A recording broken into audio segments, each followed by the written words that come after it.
Yeah, I mean, we can cut out all this extra stuff. Don't worry about that, because we'll start with a formal introduction when we get there. So if you want to start doing that formal introduction, I can start just talking about it right now. Okay, go ahead.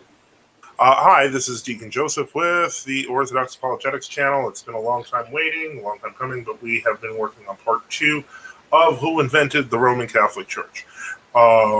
Basically, we covered the basic ideas behind it, but a lot of people were asking, especially Roman Catholics, were like, what kind of proof do you have that this Clement the Third was actually, well, it could have been the Pope, and that Hildebrand was not really Pope Gregory VII, or basically what we're going to cover in this time period. I have Hiram Monkinek here on the phone, who's been doing a lot of the research and looking at a lot of the source texts of the period to help flesh out historically what occurred during the period that's constantly it's usually referred to as the investiture controversy, which is, for lack of a better term, a euphemism.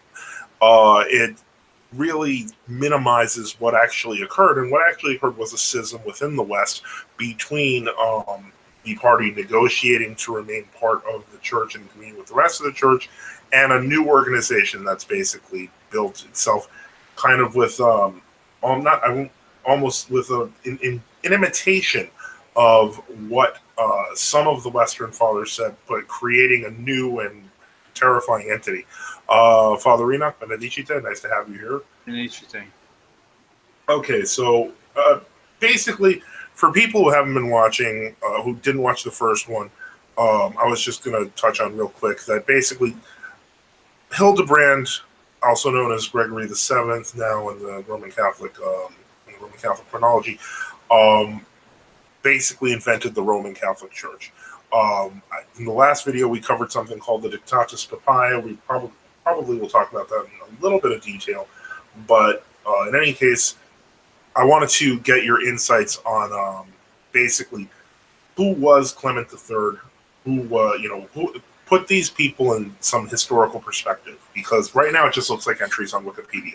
Yeah, well, first off, if we can clarify a few things for those who didn't see the previous video, or even if they saw it, when we say invented the Roman Catholic Church, a lot of Roman Catholics are going to think, well, that seems strange because it doesn't seem like Hildebrand just suddenly, created buildings out of nowhere, that kind of stuff. Can you explain what you mean, or what we mean when we say he invented the Roman Catholic Church first?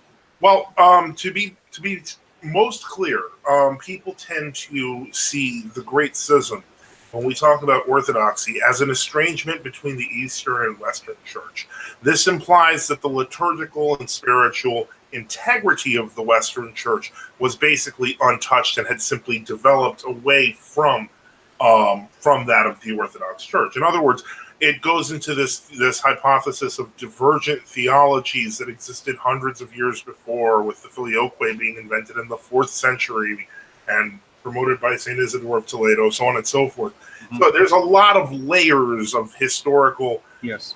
Well, what I mean is, for example, as Orthodox Christians who believe in the traditional understanding of the Church, when we say that, for example, Severus, the heretic of Antioch, when we say he invented the Syro-Monophysite Church, or we say that Dioscorus, or some successor of his, invented the quote-unquote Coptic Church, we're not saying that there wasn't some previous structure before. We're saying they kind of took it over.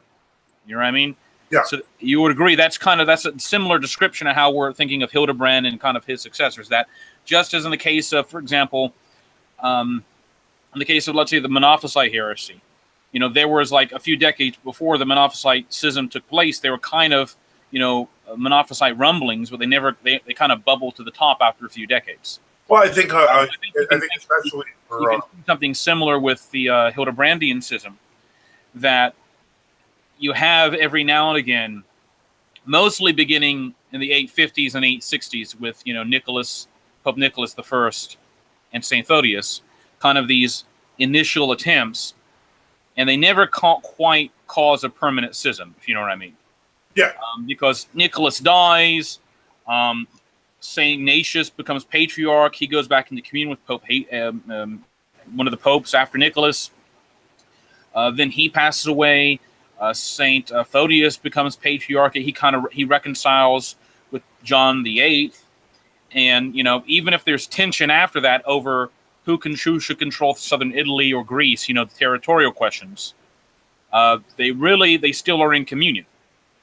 In fact, if you read, for example, one of the lives of the great Italo-Greek saints, Saint Nilus of Calabria or Saint Nilus of Rossano, I believe he was originally an official, I think, in Constantinople. He came to Italy in the mid 900s. He lived to be like I think 100 or something like that. I think he died around 1005 or 1003, I think. And he was well respected by both the what we would say the Orthodox Latin and the Orthodox Greeks in Italy. And Saint Nilus, for example, visited Monte Cassino in a very famous visit. In fact, I have the Life of Saint Nilus right here, translation of it by Dumbarton Oakes. And he visited Monte Cassino, which is the mother house, you might say, of the monastic following, those who follow the role of Saint Benedict. Right. And he was well received. He was considered, and Saint Nilus talks very glowing terms. But there was at that point in the Life of Saint Nilus, and of course it's Greek, so it's Greek, and you have to read the English.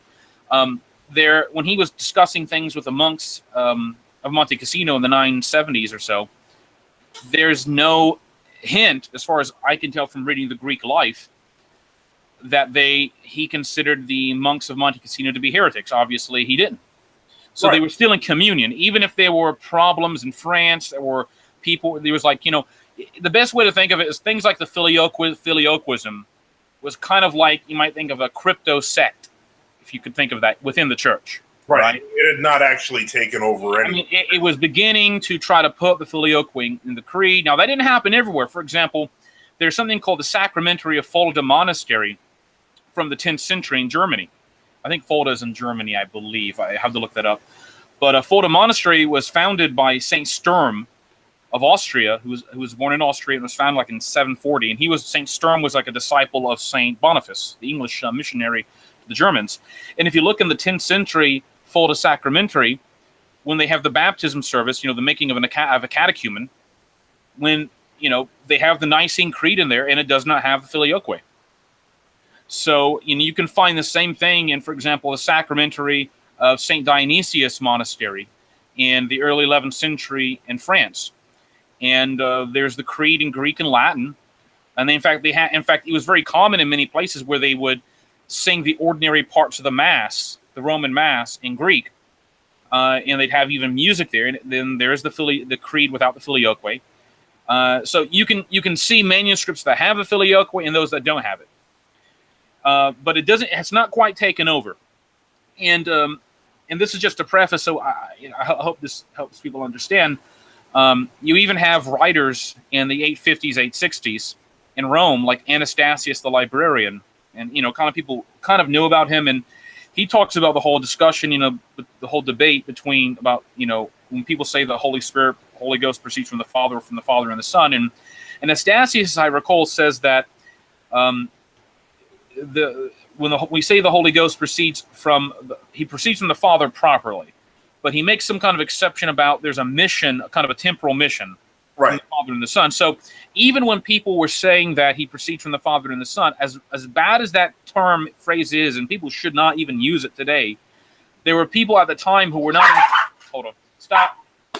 There were people who were not interpreting it in a necessarily heretical manner. So there was still a lot of room for improvement over these issues. So anyway, so we get to that period. We have people like Saint Nilus of Rossano, the Emperor, I think Otto the First, Otto the Second, greatly venerate, or Otto the Third. I can't remember which one of the Ottos. Kind of greatly venerated him.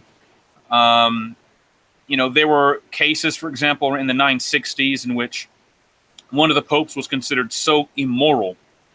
I can't remember which one it was. John the 12th, I believe, Octavian, that it was so bad with John the 12th around 962 that the emperor, the Western emperor, had to come into Italy, hold a council, with Italian and German and Lombard metropolitans, and they deposed the Pope, and they elected in his place, with the consent of the cardinal clergy of the city of Rome, Leo VIII. And Leo VIII is still recognized as a valid pope even by the Roman Catholic Church. So you can still see that, even though you every now and again will find in the pseudo-decretals things about no one can judge the pope or such like that, or even supposedly the phrase that no one may judge the first see, which is supposedly attributed to Pope Gelasius I. Supposedly. I mean, I know people say, well, it's in this edition here, but I would want to see the earliest manuscripts before, I even admit that. Even when that was being said, what we find out is that people in France, for example, and in Germany in the 850s and the 860s, like Archbishop Hincmar of Reims, or later Archbishop Arnulf in France in the late 10th century, they would say that, well, this doesn't mean the Pope can do whatever he wants. I mean, even, so in other words, they ran up into this situation where you have the false decretals on one hand, which were kind of written to extend the power of the papacy. But on the other hand, the vast majority of the Western bishops still have this tradition of conciliar rule, of the metropolitans and the provincial synods having authority. And so as a result, it's like it begins to create in the 9th and 10th centuries kind of a tension, where they have to respect the pseudo-decretals because a lot of people believe they're actually real. So they interpret the pseudo-decretals, and sometimes you might think of the exact opposite way that they may have been intended when they were falsely written. So, for example, like St. Paul says in one of his epistles, obey your parents in all things. All right? Well, obviously, that wouldn't mean if your father or mother tell you to go rob a bank, or if they tell you to lie to the draft board, or to dump toxic waste in the river or something like that. Right. Yeah. So a lot of them would interpret the phrase, even the late supposed Gelasian phrase of no one may judge the first see in a similar manner, and so you have that tension, but still the conciliar way of thinking still prevails despite all that. All right. And especially if you get to the 10th century, beginning in really the late 880s, 890s, the papacy just goes downhill really, really fast.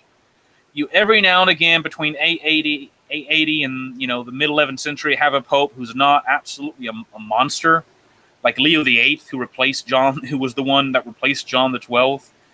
You will have every now and again kind of a pope who's kind of good, or one that may have a lot of bad things, but at least he's not, killing people, or fornicating with men, or doing horrible things. Yeah. But as a result, most of the bishops in the West kind of ignore the Pope. The only interaction they have with the Pope is if they're sent as an ambassador from the German emperor, or they're a metropolitan archbishop and they have to go to Rome to get the pallium.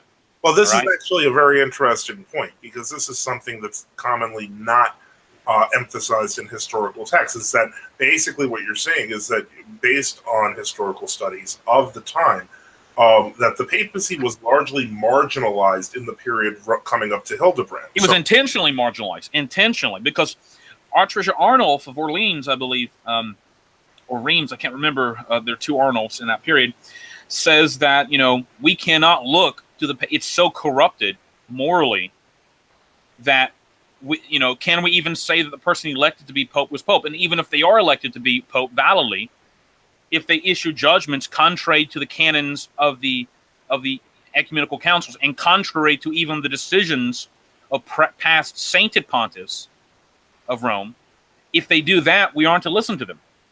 All right. So what later came to be called, Gallicanism, that was kind of the pejorative phrase for it in the West, like after the schism, was kind of the de facto view of everyone.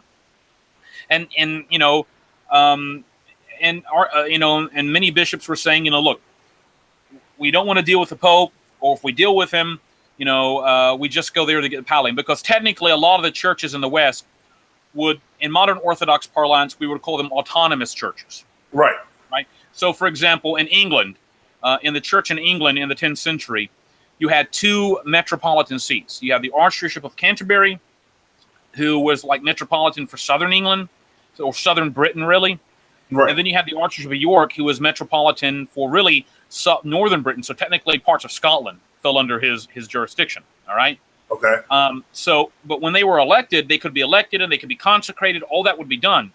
But they had the Archbishop of Canterbury or Archbishop of York, as a rule, generally had to go to Rome to receive what was called the pallium. The pallium was what in the East they would call the almophor. Right. And it recognized that the Pope, as patriarch, had approved their election. Now, so this is just very a minor detail, though, Father, because you mentioned the pallium. The pallium, at times, there have been cases where the pallium wasn't issued by the Pope. Well, no. This is a Roman custom. In fact, in Spain, I believe, it was very normal for a long time for all the bishops to wear the pallium. Okay. I think in Gaul, in the Gallican Church, before they adopted the Roman Rite, it was very normative in many cases for bishops to wear the pallium. Now, the Pope would send them a pallium symbolically a lot of times. Like, for example, you have cases of when Greece was under the almophor, you might say, of the papacy.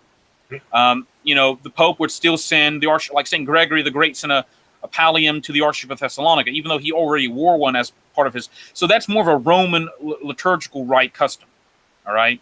That's if you know what I mean. That's the only reason I bring this up is because the awarding of the pallium became something later on, after the schism, almost a recognition of episcopal power, but it had a variety of uses. And I remember, in some places like in Germany and France, when they made the switch over from the Gallican Rite to the Roman Rite, or the Gallicanized Roman Rite, they kind of stopped wearing the pallium as a rule, and only archbishops were able to wear it after that. But all bishops were allowed to wear something called the rational or the rationale, and it's kind of like, you might call it a pallium minor. All right, so they kind of it wasn't quite that and in fact, I think in Germany, even after the schism, by the 19th century, like a few bishops were allowed to wear this. But within the Roman Catholic Church, after the schism, a lot of weird stuff. We could get to that later, but just to give you an example, a lot of strange things happened for very specific reasons. For example, by the time of the 1950s in the Roman Catholic Church, only the Pope was allowed to take communion from what was called the fistula, which was like this liturgical communion straw made of a metal reed that he drank the communion from the chalice. But that and that was interpreted as, this is a special privilege only the Supreme Pontiff can do. But if you look up until 14th century, 15th century, that was normal for all bishops, even in the Roman Catholic Church. Or, for example, there was another vestment, I can't remember the name of it, sometimes called the fanon, that the Pope wore up into the 1960s. And they were like, well, this is a symbol of his supremacy over everything. But that's not true. That was just something that all bishops used to wear.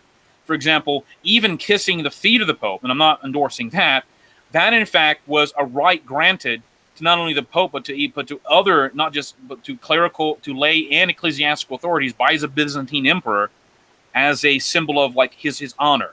All right. It was, for example, a Byzantine senator or like a high magistrate, you prostrated and you kissed their shoe. All right. So a lot of these things we associate, and this is something that that one Portuguese Roman Catholic priest, I can't remember the name of him. He wrote the Tentativa Theologica in his book. He points out Antonio. Yeah, he points out that a lot of things they assume are special papal power or privileges or whatever. They're really things that all bishops once had in the West, and that the papacy, for various reasons, reserved them, as they say, to themselves.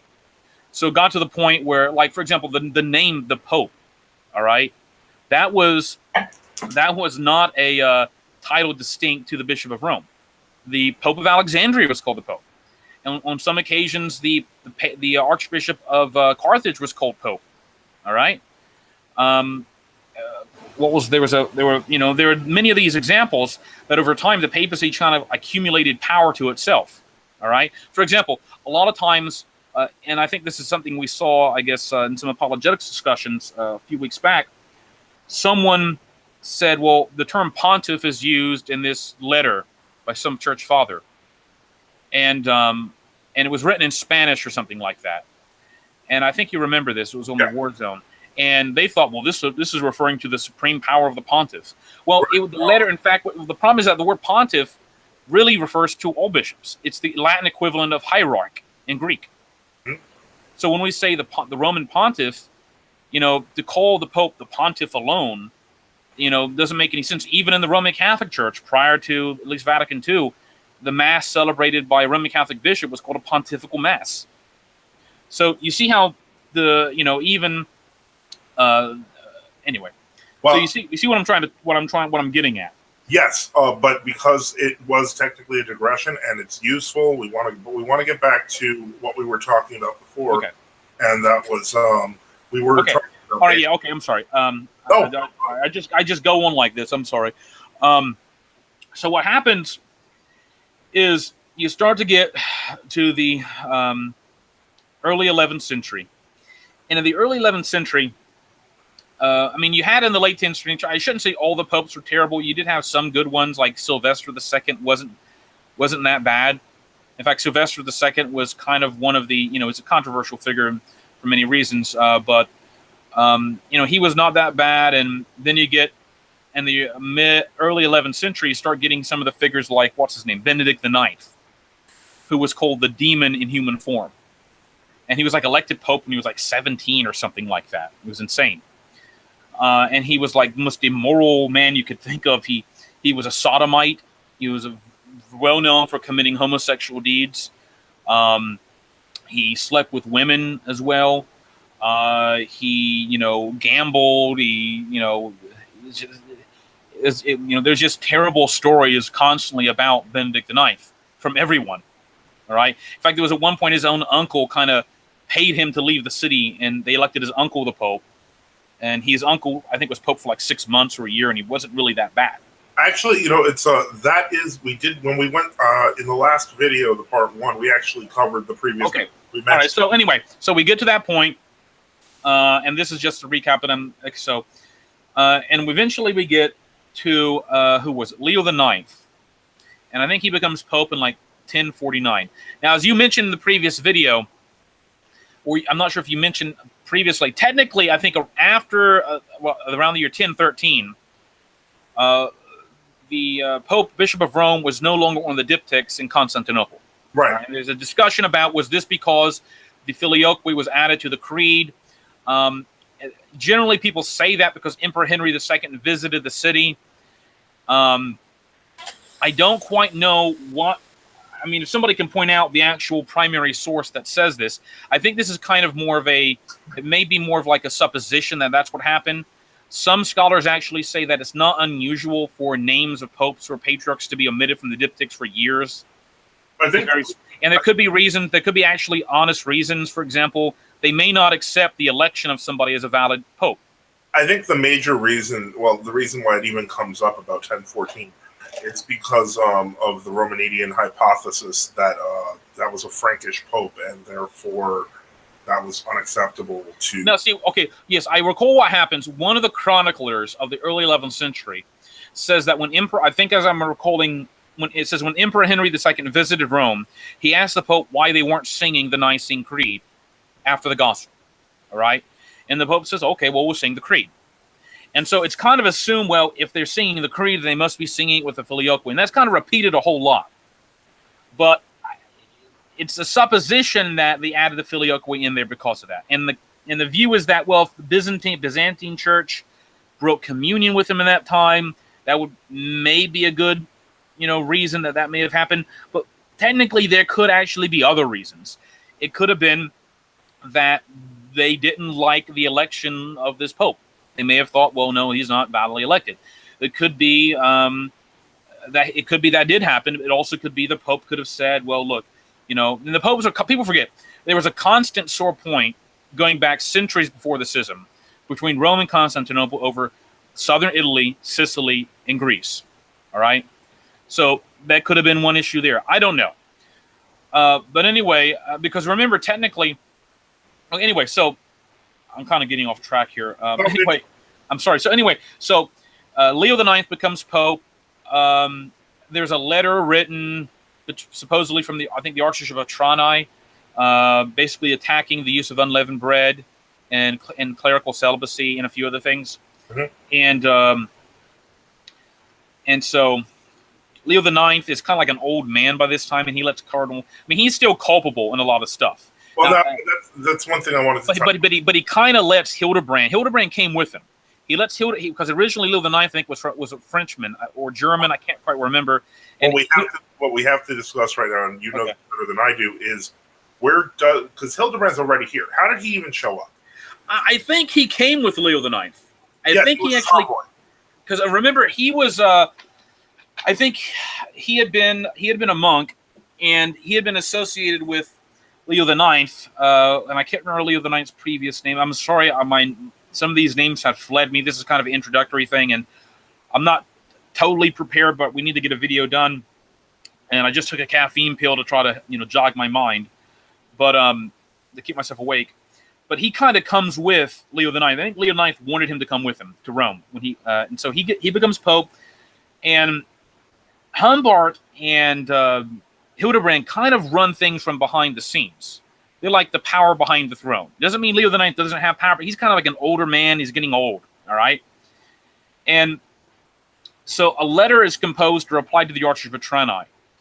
Now, in Rome, they kind of think, well, this is really Constantinople attacking us, et cetera, and they write one letter and they decide not to use it, and then they write another letter and they send it, and and then eventually the whole, supposedly everything about the Great Schism happens. The official Great Schism. Yeah, the official kind of schism happens. Now, it's interesting to point out that although people portray Patriarch Michael Corelarius as this kind of fanatic Mad Hatter, most kind of like a pre-Hockna type anti-Latin Western everything. And there were people who even Byzantium, who criticized him for other things. He himself was willing to actually kind of not give up on unleavened bread of the Filioque, but he was willing to have a conference, and he actually felt that if they had a conference and everybody was in good faith and they could bring out all the ancient documents, then the representatives of Leo the Ninth would be like, well, you're right, this whole Filioque thing and unleavened bread thing, this is really not correct. All right. And so he was actually shocked about how Humbert behaved in the letter that he read out, because Humbert was in Constantinople. Humbert didn't know Greek, as I recall. And when Humbert was in Constantinople, he attacked the Greek clergy, saying they were kind of like fornicators, they were adulterers. He accused them of clerical concubinage, which is like the standard accusation that kind of the so-called Gregorian reformers threw at everybody. Even though the Greek clergy were married prior to them being ordained subdeacon. Now, this is an interesting point, because ultimately, that, I guess you could say in a sense, the accusations that they threw against the Greek clergy would eventually become the accusations that they threw against. Well, they were already throwing that accusations against the Latin clergy in the West, and there were, of course, problems. When you're dealing with a widespread out church like the Roman Patriarchate was, and a lot of these were like newly converted places, only 100 years old. Like, for example, the Normans had only become part of the church like around the 970s and 960s. That's not that long ago. Now, it's interesting. It's interesting that Hildebrand took advantage of Norman armies. I think, then there are probably various reasons for that. But my point was, so Michael Carolari, the whole thing happens. He's, now technically Patriarch Michael did not believe that Leo IX had actually issued these anathemas against him. He did not believe that. He thought that these were being written by his enemies, who were in Byzantium, combining with kind of people in Rome, and that maybe they were taking advantage of Leo IX. Now, I'm not exonerating the Leo IX. We actually kind of do know he did agree with everything. But the impression I get is he could possibly have been kind of like an older man who had some of these ideas, but was kind of still dominated by Hildebrand and Humbert. All right? And so I'm not saying withdraw the anathemas, that which was what the ecumenists did in the 60s. That was wrong for them. Now, was Leo IX the one that Hildebrand beat up, or was that something? Hildebrand Leo IX died, and I think it was Nicholas II, who was Pope, in 1059. If you can look up the list of popes real quick. But you brought that up in the previous videos. Basically, in the 1080s, see, this is getting everywhere. It's kind of, we have, when we're talking about these figures, they all kind of knew each other. So Leo the Ninth dies. You know, the great schism between Rome and Constantinople happens. After Leo the Ninth, it's Victor II. After who's after Victor II? Nicholas. Stephen the Ninth. Okay, who's after him? Nicholas II. That's 1058 to 1061. Who's after Nicholas? That's when Alexander II comes in. I think it was Pope Alexander that got beat up. Because who's after Alexander? That would be, yeah. That's Hildebrand. Yeah, I think it was Alexander II. And the story behind that, of course, is Alexander II was making statements that he thought the emperor did have a right to issue a mandate to certify the papal election, and to kind of have a vote in it. And Hildebrand did not like that at all. And as soon as the services were over, because, you know, Alexander II had kind of made this statement in a sermon, after Mass was over, Hildebrand, according to Roman cardinals in the 1080s, had Alexander II dragged into a side room and had him stripped naked and beat. And he was severely beaten until he told him, you know, did you send a letter to the emperor? Where's the letter at? You know, that kind of stuff. Oh, that's something we want to touch on really quickly, because this is something that comes up in the Dictatus Papa with Hildebrand, and that is the idea that the Pope can depose emperors. And where did that come from? And did it come from anywhere? Like, has it ever? You see, one of the things that even among a lot of the papal absolutists that came about in the last 1,000 years,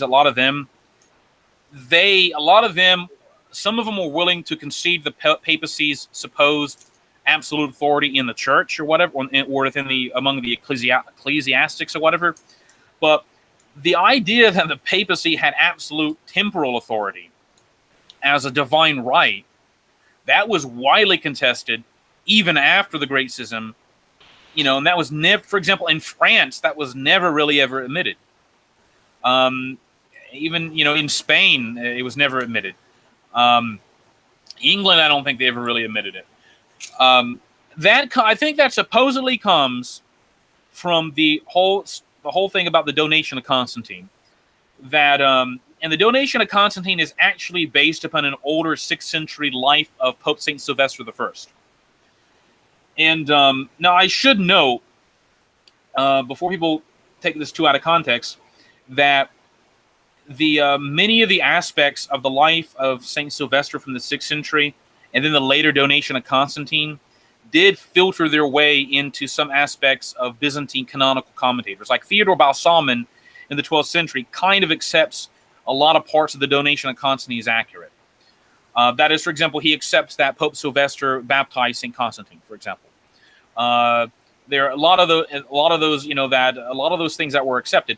But it should be pointed out that even if, I don't accept the donation of Constantine, but even if you accepted that, as I recall, when the Emperor Saint Constantine in this kind of story gives this power to the Pope, he's giving it to him, if you know what I mean. Right. It's not part of a divine right. He's basic. Now, the reason this came about was that by the 500s and 600s, the papacy had accumulated an enormous amount of land.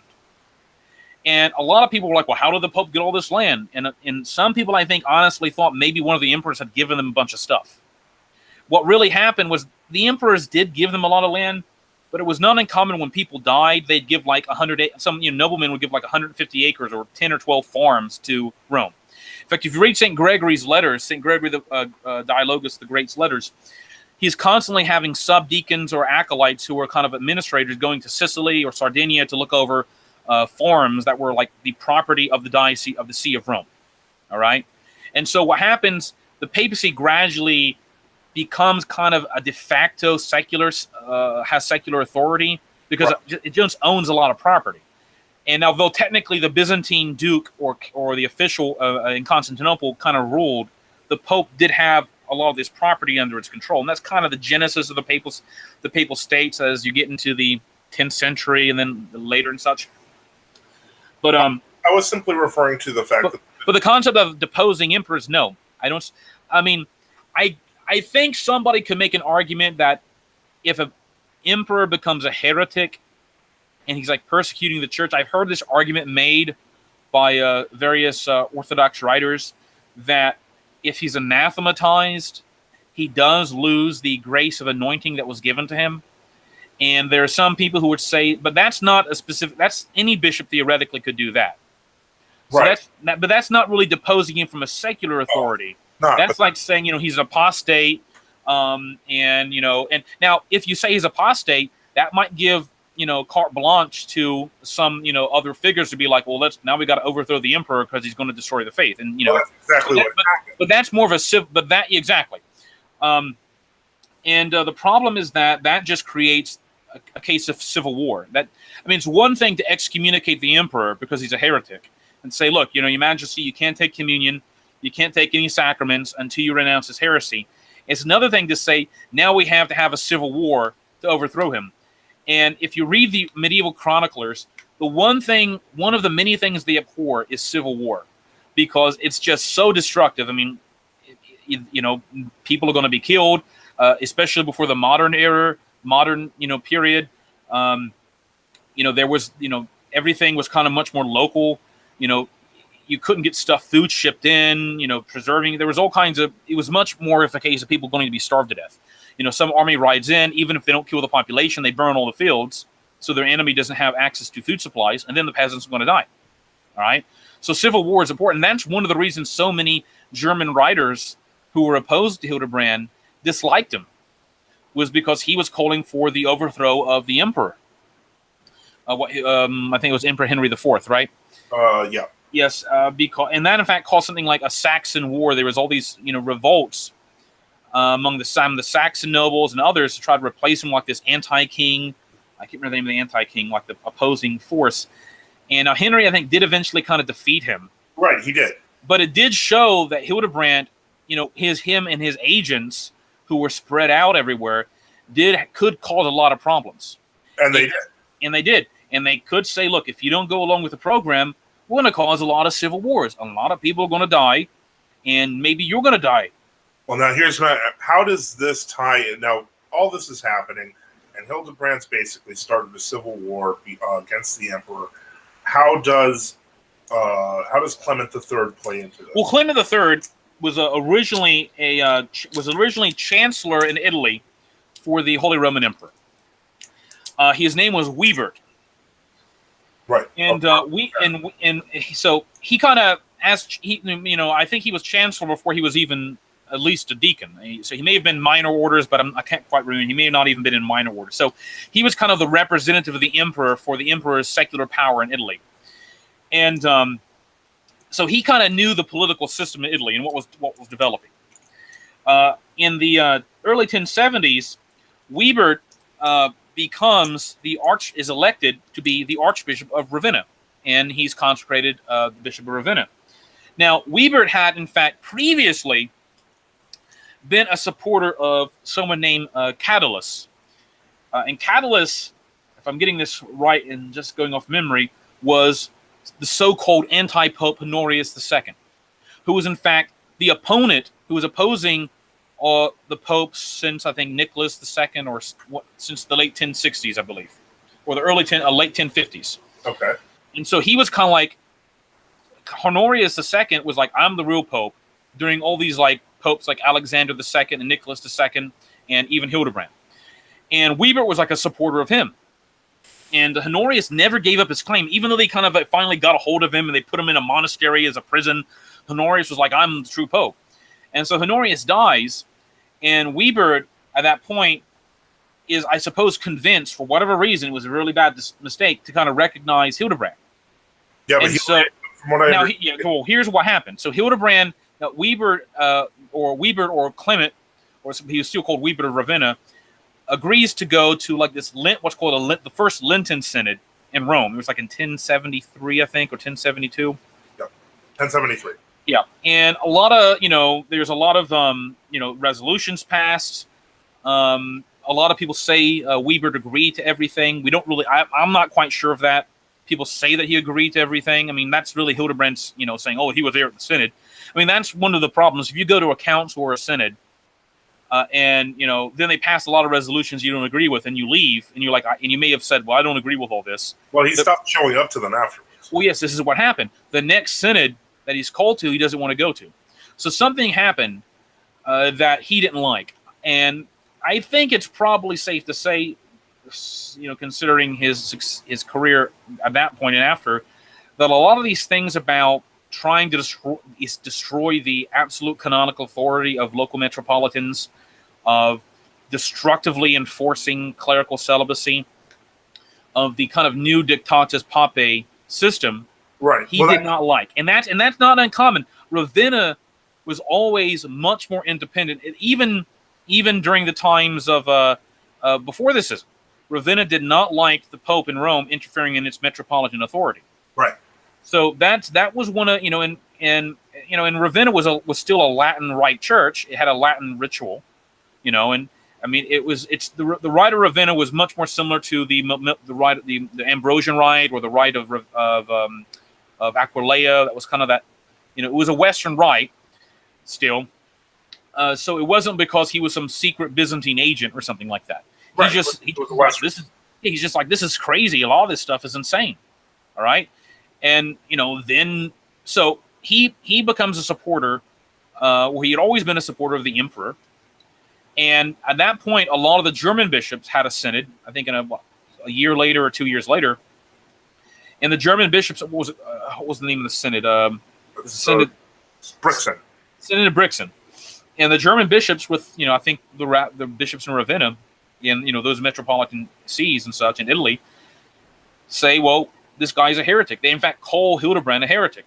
Yep. In fact, they complain that Hildebrand posts. Now, they make some pretty strong accusations, I recall, against Hildebrand. Yep. That I even, I'm not, I mean, to me, a lot of them are strong. For example, they accuse Hildebrand of basically being I think they accuse him of simony. I think they accuse him of basically heresy. Well, the biggest one was... They, for example, they make an accusation, or at least a lot of people made an accusation, that he did not act very strongly in condemning a lot of these heretics that were denying the real presence. And so a lot of people were saying, well, he didn't even really believe in the real presence. Yeah, but the biggest charge is that they accused him of killing the 4 previous popes because they had the confession of the poisoner. Yes. So, I mean, they and if if some of these Roman cardinals in 1080s are saying, well, he kind of had Alexander II beaten up, all right, there's more. There must be something must be going on here, all right. So they, at that point, they kind of have no communion with Hildebrand, who's calling himself Gregory VII. And I think around 1080 is when Wiebert is officially elected Clement III. Correct. Okay, and at that point, they kind of take control of Rome. The emperor's troops actually take control of the city of Rome, and they defeat the many local Italian and Norman forces that had. I think some of the Normans also were allied with the so-called Pope Gregory VII, Hildebrand. Let's just call him Hildebrand from now on. Yeah, where did he go? Where did Hildebrand go at that point? I think at one point he was imprisoned. I think he kind of retreated to various places in Italy. He went up to France too. For example, when Hildebrand died, I don't even think. I mean, he wasn't even in Rome. I think he died in France or something like that. Yeah, there were like 3 anti-popes after him. That. Yeah, I mean, well, anyway, the point was that there's at least, I think, about 7 or 8 years that Clement still maintains control of Rome. He eventually loses it. Because technically Clement III wasn't really a military commander. He was kind of depending upon the emperor to do all that stuff. And Clement III did, in fact, have strong support from what I understand, from a lot of the... and you can read this in regular sources, and I guess we'll try to provide some links if this is turned into a YouTube video at the bottom of the YouTube video. He did have a lot of support among the clergy in Rome. So he becomes, Clement III. At that point, Hildebrand condemns him as a heretic. And in fact, it was very common for the Hildebrandians to call anybody who was associated or in communion with Clement III a Wibertine heretic. All right? So he kind of maintains the papacy. He kind of has conversations with the various Byzantine ecclesiastics. For example, Clement III wrote a letter to Metropolitan St. John II of Kiev, who was the Greek Metropolitan of Kiev. And he was basically asking for, look, we have to repair this issue between us. Let's go into communion. And John II kind of writes back, and he kind of calls him the Pope. He calls him the successor of Peter. So it seems that, at least in some sense, a lot of Byzantine ecclesiastics were willing to recognize Clement III as the Pope or the Bishop of Rome. Now, that's interesting. I think that may be due to the fact that in Poland, for example, people forget that Poland, most of the bishops and clergy in Poland actually recognized Clement III as the true Pope during Clement III's time. In the late 1090s, it began to change because I think the King of Poland became more friendly to the Hildebrandians and such. So, John II may have just known from, any interactions he had with Polish ambassadors that, this Clement III, he's the Pope, whatever. And essentially, there's a lot of John III makes various different, quibbles and complaints about things the Latins are doing, and and of course the two big ones are the filioque, and I think he mentions the filioque, and he mentions the unleavened bread, but John III is still saying that, look, you need to contact the Patriarch of Constantinople. John II. Yeah, pardon me? John II? Or? John II of Kiev.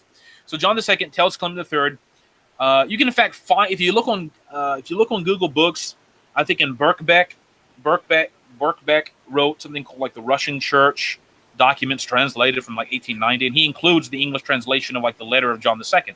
If you have a link, we'll include it at yes. And so what happens is, and this is St. John II. St. John II is more than willing to try to figure a way to go back in communion officially. And he's still calling him successor of Peter. So it seems in some sense, he has still recognized him as a true bishop. All right. And so, but John II is realistic. He's saying, look, I'm not a patriarch.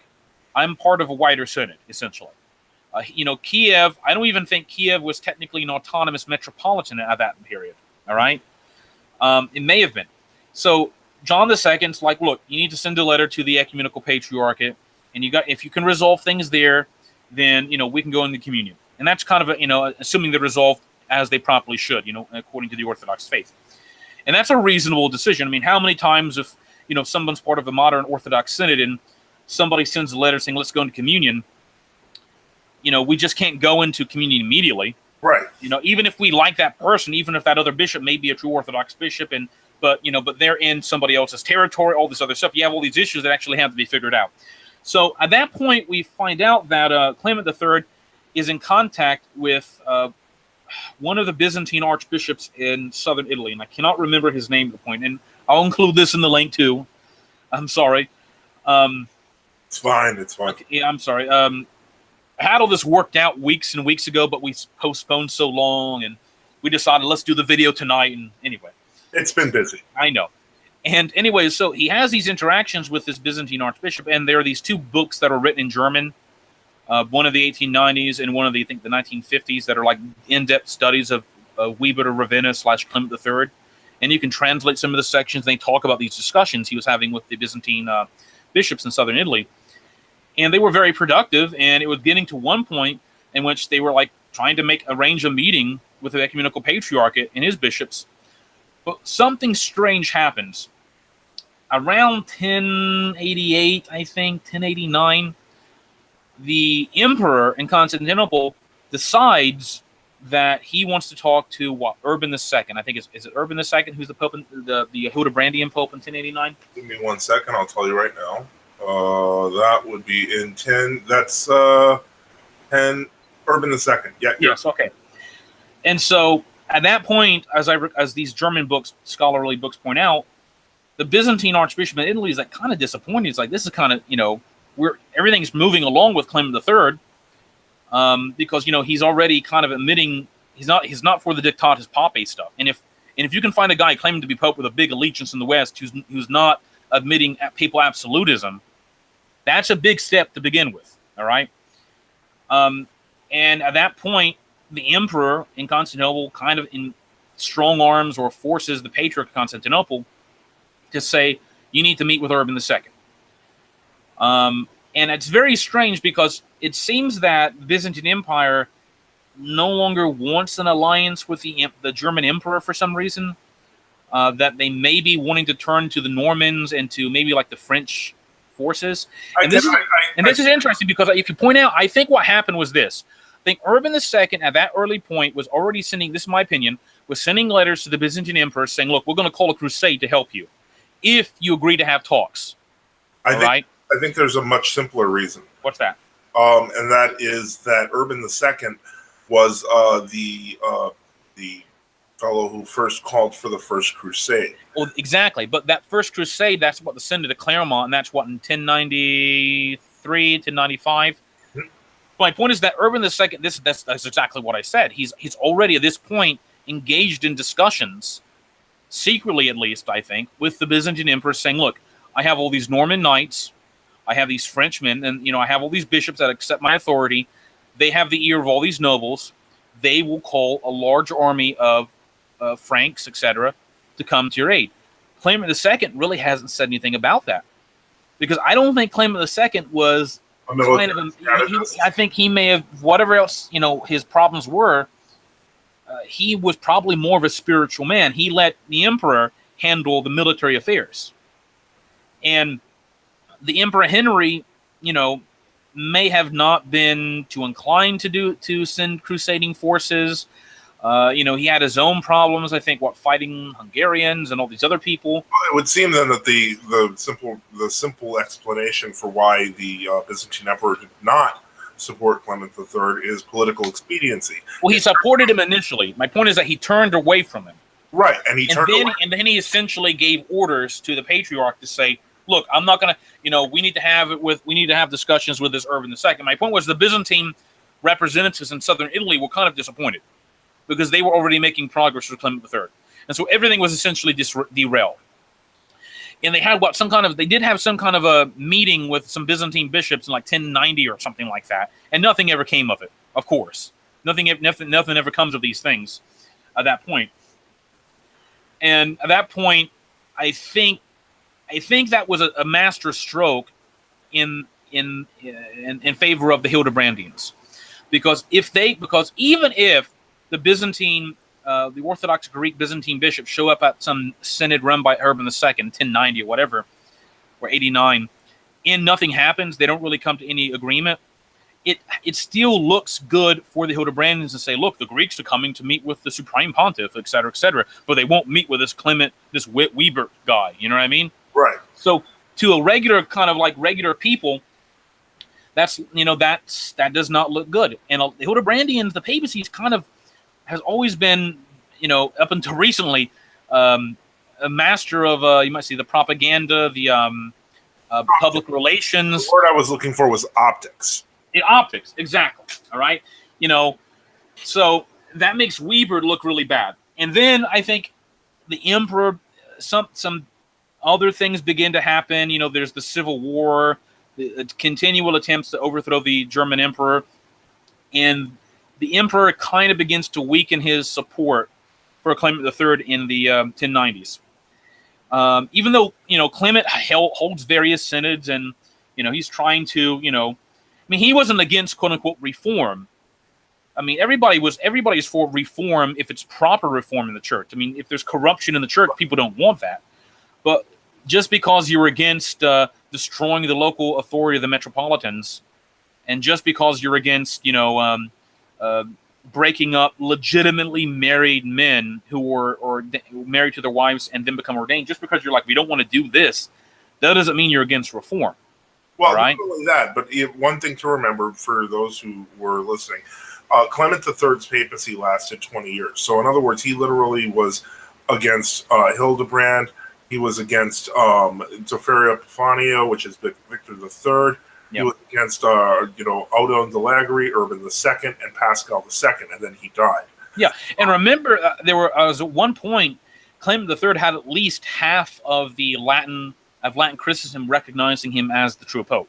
Mm-hmm. Now, it's interesting, in England, it wasn't until I think the early 1094, 1095, that England even decided who was going. For example, under William the Conqueror, and then under Lanfranc, who was kind of like the imposed Italian Norman bishop. I can't remember if I think he was Italian. That was kind of imposed upon the English. They did not recognize officially Hildebrand as Pope, because William, even though William was bad and he was a pretty bloody guy and he was pretty bad, a lot of the English clergy did not want to choose between Clement III and Hildebrand. And so you have this neutral attitude. In fact, you can look in the letters of, and we'll put this in the link, the letters of Lanfranc, and he's like, we're not going to choose either of these guys. So you can't really say, people try to say, well, England supported the Gregorian reform. Well, the problem is that even Lanfranc, when Lanfranc and the Normans took over England and they were going to try to impose the Gregorian reform in the 1070s in England, it was half successful, because even all these Norman clergy that came over kind of have been married men that had got ordained. Right. And the thing with the Hildebrandians is that they don't necessarily care about the lower clergy as long as they can control the political figures and they can get their people in power in the main hierarchy. All right. So Hildebrand, for example, the Hildebrandians in England under the Normans held a synod in Winchester, I believe it was Winchester, in 1076, in which they kind of come to this compromise decision. And Lanfranc, I'm not endorsing him, he kind of realizes that if we try to, go with this full-on Hildebrandian program, this is going to be rebellion not just among the English clergy, but among the Normans. And so the Hildebrandian, kind of the moderate Hildebrand, you might say, Lanfranc says at this 1076 synod, is that clergy who are already married, priests who have married men or priests who are already married, all right, deacons and priests who are already married, are allowed to remain with their wives and to still be priests and deacons. All right. So, for example, he says the clergy who live in the villages and the castles. All right. That's the country clergy. All right. So not the monastic clergy. But Lanfranc says, the monks can't have wives. Well, everybody would accept that. But he also says the canons can't have wives. And people are kind of confused about this. Canons were not the ecclesiastical decree. Canons were called canonical, or those clergy that were not monks, but followed kind of what was called the rule of St. Augustine or the rule of St. Chrodegain. What they will later be called like canons regular. So they'd already taken vows. So if they're getting married or they're still living with their wives, they'd already said they're not going to do that. So people could kind of accept that. However, Lanfranc's like, well, from now on, we're not going to ordain anybody who's a married man. So he kind of makes that kind of half compromised position. He basically says he grandfathers. Well, exactly. He grandfathers the existing married clergy in because he doesn't want to have to deal with that. He does, because that would just that would just cause so many problems. Like Milan. Pardon me? Oh, I said like Milan. Yeah, exactly. And Peter Damian did the same thing in Milan. And that caused chaos. Now, Peter Damian claims, well, there was a big, riot and they were going to kill me, but I kind of calmed them all down. And then I left the city and then they rebelled. Well, that's Peter Damian. That's Peter Damian's view. It could have just been that he met with a group of clergy and they may have, who knows exactly what happened, because you can't just believe that. It could have been that some of them agreed to it and then they got scared, and then later after he left, they're like, well, look, we shouldn't have even agreed to it. Or it could have been that it never happened like he described it. He kind of had a slanted variation of the description. Which is very possible. Yes, I mean, it's a possible Peter Damian in his own mind thought he had succeeded. And he really did. All right, I mean, you have these accounts of Peter Damian when he was a student and he lived in this Italian city, and then there was this married priest in the house beside him, and he was disgusted at the married priest and how this allure. He was talking about the beautiful woman, and then the married couple dies in a house fire, and Peter Damian gloats over. It's like they died in the fire, like they died in the fire of their lust, et cetera, et cetera. Wow. And in the story that Peter Damian tells, the married priest was holding his wife, trying to protect her from the fire, and they were like saying they loved each other. And Peter Damian still was like, "This is God judgment." He's not even trying to put out the fire. He's just like, yeah. Well, I don't know if he was there. He was, he thought it was a judgment of God, etc. And anyway, okay. So my point is that a lot of people recognized Clement, at least half of Europe at one point. I don't know what the position in Ireland was. I mean, that's all kind of confusing. The Irish, the English church was neutral in the whole situation. The Polish church did recognize Clement III until the very late 1090s, when he began to see a lot of bad stuff happening in Poland. For example, in 1098, they began actively to suppress the Slavonic Roman Mass, There was the monastery of Tyniac, and outside of on the Vistula, I think, and outside of Warsaw, where they used to be a monastery of Slavonic Roman Rite monks, and the Hildebrandians kind of gradually took power in those areas, and they kind of took the abbot and they kind of accused him of heresy, and they expelled the monks, and they expelled all the Slavonic clergy, and all the Slavonic Western Rite clergy kind of fled to the Czech areas where they didn't get treated any better ultimately. So anyway, so as the 1090s, kind of drags on, Clement III he loses the support of the emperor gradually. He still has a number of bishops supporting him. For example, I believe the Archbishop Theobald of Milan supported him. Theobald in the 1070s, I believe, dies. I think his successor does not support him. But all the bishoprics that were subject to Milan always supported Clement III, even up to his death. All right. So even though he lost control of Milan, for all intents and purposes, you might call it the quote unquote Patriarchate of Milan or whatever you want to call it, supported him. It's just Milan, they no longer had control of the city. So Clement III dies, and they elect Theodoric as his successor. I can't remember. They elect two men as a successor, and the story. They eventually Clement III's body is dug up because of the miracles reported, and they kind of dump it in the river. And then there's this special service where I think they have to like rechristmate people who were part of Clement III's body. If you were in communion with him. And I never heard that before. Don't quote me on that. I'll find that in a link. But they had a special renunciation of heresy service, so they regarded him as. Wow. So wait, that's actually huge because I wasn't expecting that. Yeah, they regarded them they called them the Wibertine heresy or the Wibertine heretics. So in other words, the last remnants of people who thought like Orthodox in the West were basically rechristmated into this new religion. Yes. It's possible that they may have just done like a confession, public, like reception by admission of heresy. Right. Okay. But they still had to do something like they did not recognize them as part of the church. Wow. Whatever. In other words, now my point is this. See, the Western Orthodox were literally anathematized at the time. Okay. So we have to be very careful here, and we don't want to prove more than we can. We don't want to say more than. There's a lot I think is actually being said. If there was a service, that's a lot. Yeah, I think there's a lot of subtext to all this. All right. And I think a lot of more research needs to go into this, not just sources that are attack. You can actually learn a lot from sources that do attack Clement, because if they say he's a heretic and he taught this heresy and that heresy. For example, if I come up with a chronicle, let's see if there's I'm still doing research on this, but supposedly, let's see if there's a manuscript that says Clement III denied the true doctrine of the Holy Ghost or something like that. That might mean Clement III did not believe in the Filioque. All right. That's how the Hildebrandians think, because they would have said the same thing about the Greeks, all right?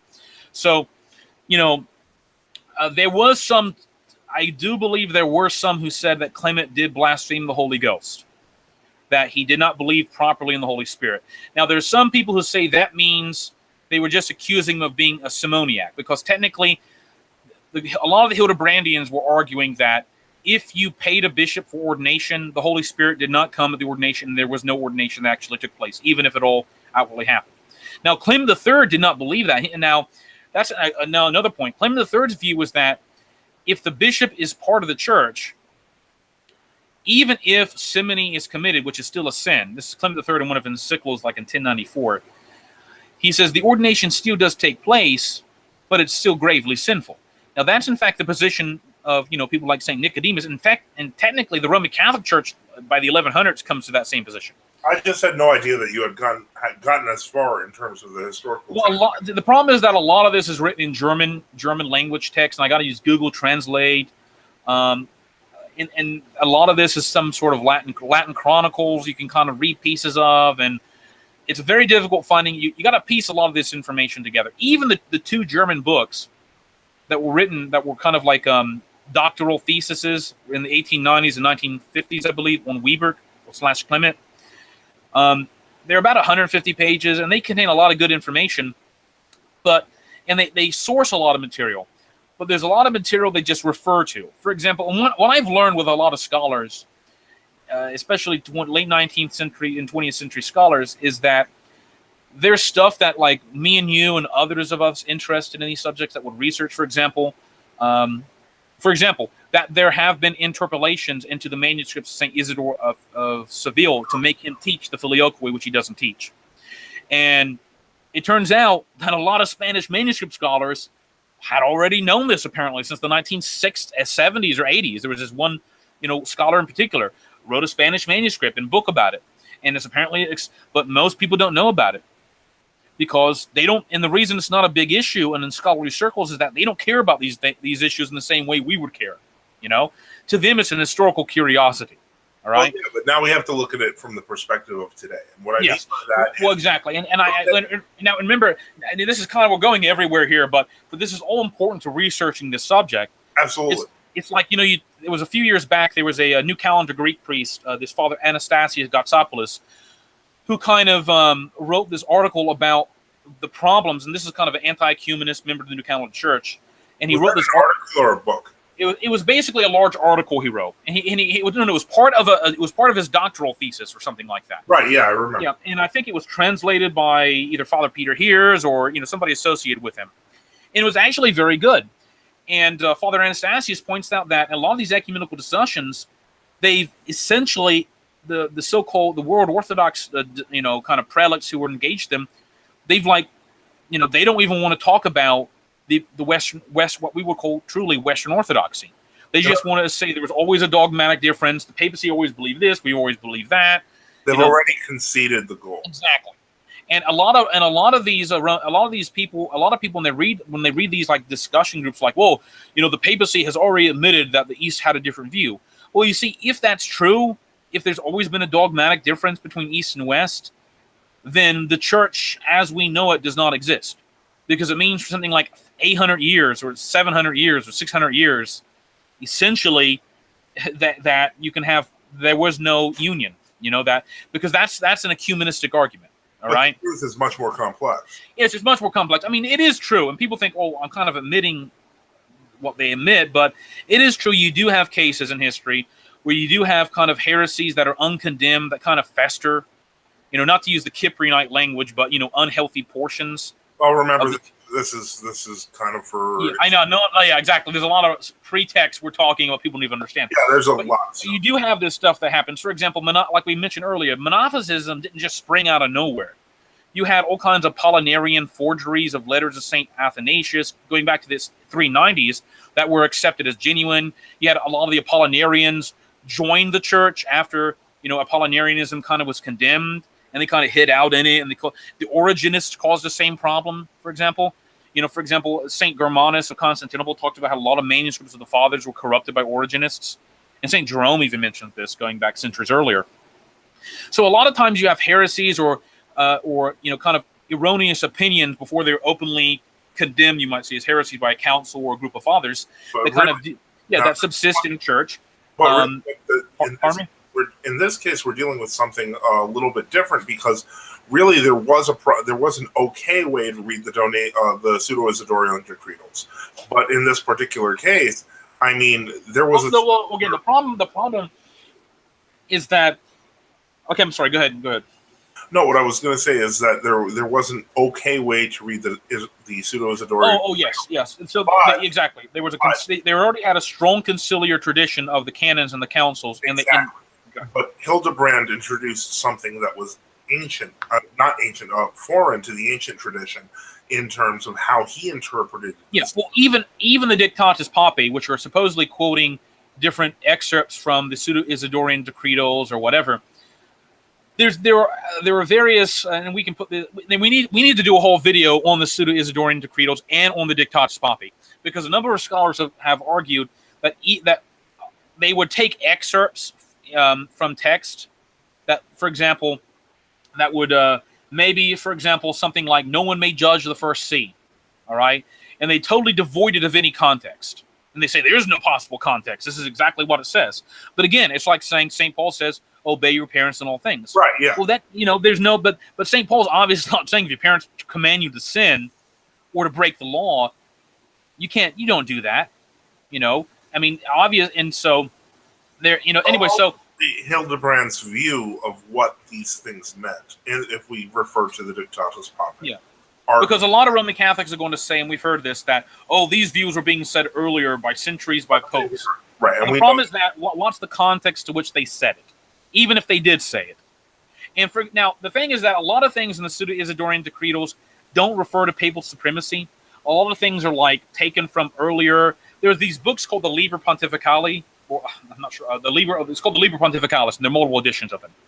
And they're like the lives of the different popes in Rome. Now, there are Liber Pontificalis. There's a Liber Pontificalis for Ravenna. So oftentimes, different great patriarchal archdioceses and sees would have these manuscript books documenting the lives of all their bishops.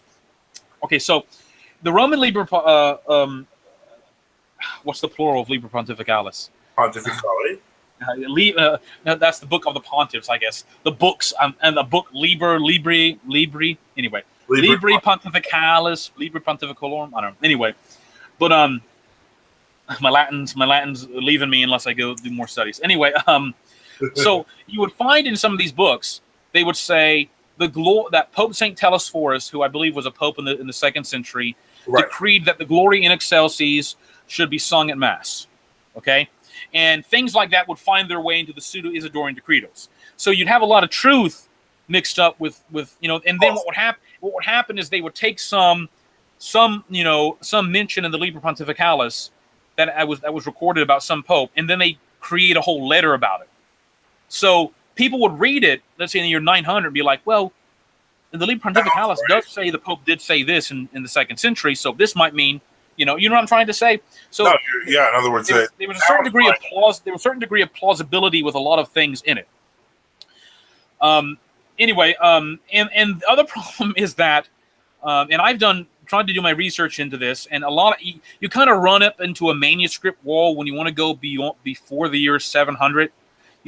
For example, there's a lot of manuscripts, like the 2 earliest manuscripts of St. Augustine's De Trinitate, one from 590, another from 640, are contained in, one is contained in the Bodleian Library in England, and you can't really see the whole view. You can see they have a few manuscript pages you can see. And then there's one contained in, I think, Vercelli, but they're not digitized in the sense that everybody can see them. And anyway, for example, and I think some people have pointed out that there are portions of some of the Toledo, what we think are the decrees of, let's say, the 9th Synod of Toledo or something like that look like they're teaching the Filioque in their doctrinal decree, that may in fact be Pseudo-Isidorian, that these manuscripts only date to the early 800s. All right. Really? So yeah, exactly. Now, in fact, for example, there's this false decree attributed to Pope Stephen the Fifth or Fourth, one of the popes in the late 800s, that supposedly condemns the Slavonic Mass and everything. Well, it turns out that that's like a forgery. That there's no one accepts that as true, and there's one manuscript from the 950s that was in the library of some monastery. That's the only copy we ever have. So there's a lot of stuff like that. For example, people have pointed out in a lot of the Toledan decrees, some of the later councils. For example, there was a Toledan council 678, which was an anti-monothelite council. Okay. And the whole decree looks great, but then suddenly it's the Father is the fountain of the Trinity. The Holy Spirit proceeds from the Father, et cetera, et cetera, et cetera. And then this Filioque stuff just gets added in there out of nowhere. And I'm always suspicious when I see that, because a lot of people have seen in these letters of Pope St. Damasus, the ecclesiastical dogmatic book of Gennadius and Marseille in the 490s, where for centuries people were saying, they always start the Filioque, when these turn out to be interpolations of the very early Carolingian period of the 760s or something. Right. All right. And there's even manuscripts of Pope St. Damasus' letter where you can see where somebody in the 11th century wrote in Filioque right over it. And the same thing for letters of St. Jerome. So my point is that you have to do a lot of research into this. And anyway, so my point is there's a lot of manuscript forgery going on, and you know how that multiplies. So you can have good manuscripts and bad manuscripts, but this all sets the the precedent. And so what happens, this is my theory, and you can tell me if you disagree with it. Sure. That in the West, it's still essentially an Orthodox church. You're having these manuscript corruptions that are happening. and they're happening for people wanting to have their own theological views, which are erroneous, of putting them in there. However, the majority of the Orthodox in the West still have the Orthodox ethos and mentality. Right. All right. And so when they hear things like filioque, they're like Anastasius the librarian. They're like, well, we can't, this is not technically correct, but we can interpret this in an Orthodox way as a temporal procession, or maybe some kind of like manifestation of the Holy Spirit or something like that. But, you know, by preserving the monarchy of the Father in the way that the Fathers teach. All right. You know, and the same thing with a lot of other, like the Pseudo-Isidorian Decretos. So the inertia is on the Orthodox, Western Orthodox side. All right. Even if you're having these corruptions, but you can see the same thing happening if you go up into the pre period of the 20th century. That, you know, you have, I mean, there are legitimate problems with like the so-called Latin captivity. I know it's exaggerated a lot, but there were legitimate issues about stuff like that going on. All right. And you have like issues in the 19th century in the Russian church, but that didn't mean that the Russian church ceased to be Orthodox. Right. Even if Peter the Great was doing all this bad stuff and all these, they were taking the body of, you know, there was that one old Russian saint, and they said, oh, she's not a saint because her fingers were in the two in the old believer or the old Russian way, and they kind of decanonized her or whatever. So a lot of that stuff happened, but then it didn't mean they ceased to be Orthodox. All right. Now I argue they later would be, but there was still a fight going on. All right, and there was still inertia on the Orthodox side. So it doesn't mean we have to say everything was great and wonderful and there were no problems up until 1054. I don't think anybody's going to say that. But I think you've really nailed it with inertia. And what I mean by that is that and I think it's symbolized by the papacy of Pope Clement III, is that ultimately he's like the last gasp. You might say that. The last temp. He was an anachronism, an archaism.